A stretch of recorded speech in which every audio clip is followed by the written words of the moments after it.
All right, let's talk about pull requests. Because let's be real, most engineering teams don't really have a Git problem. What they have is a discipline problem, and today we're going to start fixing that. This question right here, this is the whole game. It's the one single, incredibly important question a pull request is meant to answer. It's not about checking a box. It's about this.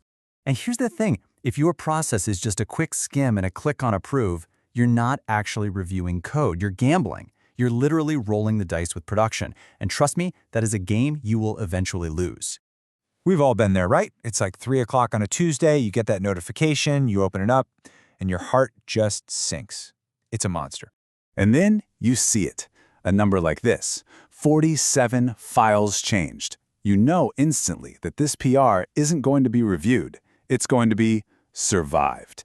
It's got a new feature, little refactor, some variable renames, and a formatting sweep, just for fun. It's what I call chaos compression.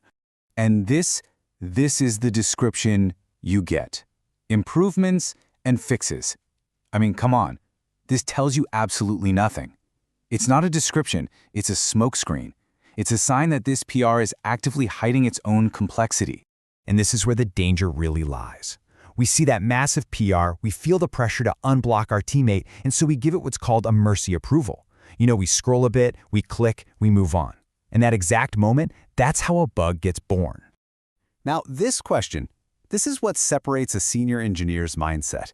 They're not just asking, is it done? They're asking, what is the smallest, most self-contained, safest version of this change I can possibly make? It's a total shift from just getting things done to getting them done right. So how do we stop creating these monster PRs in the first place? Well, it all starts with the author. It begins with a kind of silent checklist that great engineers run through their head before they even think about asking for a review. Think of it like this. First, did I mix things? If you're shipping a feature and doing a big refactor, split it. They deserve their own separate conversations. Second, how bad would it be if this thing broke? I mean, really, if the thought of rolling it back makes you sweat, your PR is way too big.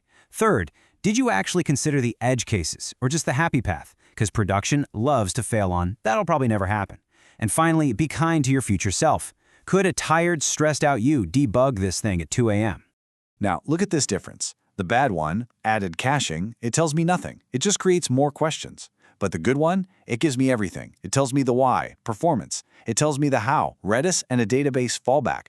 And most importantly, it tells me the risk, a 30-second window of stale data. This transforms the review from a mystery into a clear plan. And that's really the heart of it, isn't it? Writing a good description isn't about being formal or sounding corporate. It's just empathy. It's about respecting your teammates' time and their mental energy. Okay, so the author's done their part.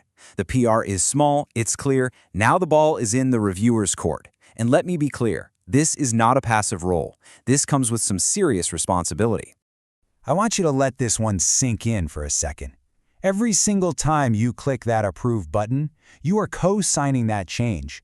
You are saying, yes, I have vetted this. I understand the risks, and I share accountability for what happens next. It's not like liking a tweet, it's a professional commitment. So what do the best reviewers do? Well, for the first minute, they actually ignore the code. Seriously. They ask a bigger question. Are we even solving the right problem here? Then they hunt for hidden complexities, things that make the code brittle over time. They look for code that's maybe a little too clever, because simple, boring code is what survives in the wild. And most importantly, they ask questions. They don't make accusations. And we have to remember, code reviews are deeply emotional. The whole goal is to challenge the idea without crushing the person behind it. Because if your reviews tear people down, you don't actually get better code. You just get engineers who are afraid to take chances. Okay, so let's zoom out. Because individual discipline is fantastic. But what really makes or breaks a team is the culture that surrounds this whole pull request process. Let's just name some of the sins, shall we? You've got the Friday at 6 p.m. PR, you know the one. The single hero reviewer who becomes a massive bottleneck for the whole team. The LGTM culture, where looks good to me is just an excuse to not actually engage. And of course, the endless, pointless debates over commas and semicolons while the actual logic goes completely unchecked. These are the things that rot a team from the inside out. Here's the number I want you to remember. 15 minutes. Research shows that if you can't give a pull request a deep, focused review in about 15 minutes, it's too big. period. After that, your attention just plummets, and you start skimming. And skimming is what gives you a false sense of security that can be incredibly costly down the line. And here's the hard truth. No tool, no fancy Git workflow is going to fix a broken culture. Discipline does. Things like clear ownership, timely reviews, a real commitment to small PRs, shared accountability, and an absolute zero-tolerance policy for ego. You just can't automate maturity. So what do you get for all this hard work? Well, the payoff is that your deployments, they become boring. And boring is the absolute gold standard. Boring means controlled, it means predictable, it means your junior engineers learn faster, your senior engineers stress less, and the whole team can ship code with real confidence. So let's just end on this one thought. A pull request is not a technical feature of Git. It's a social ritual.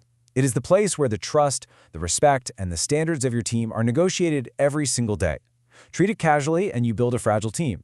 Treat it with the seriousness it deserves, and you'll build a team that can accomplish just about anything.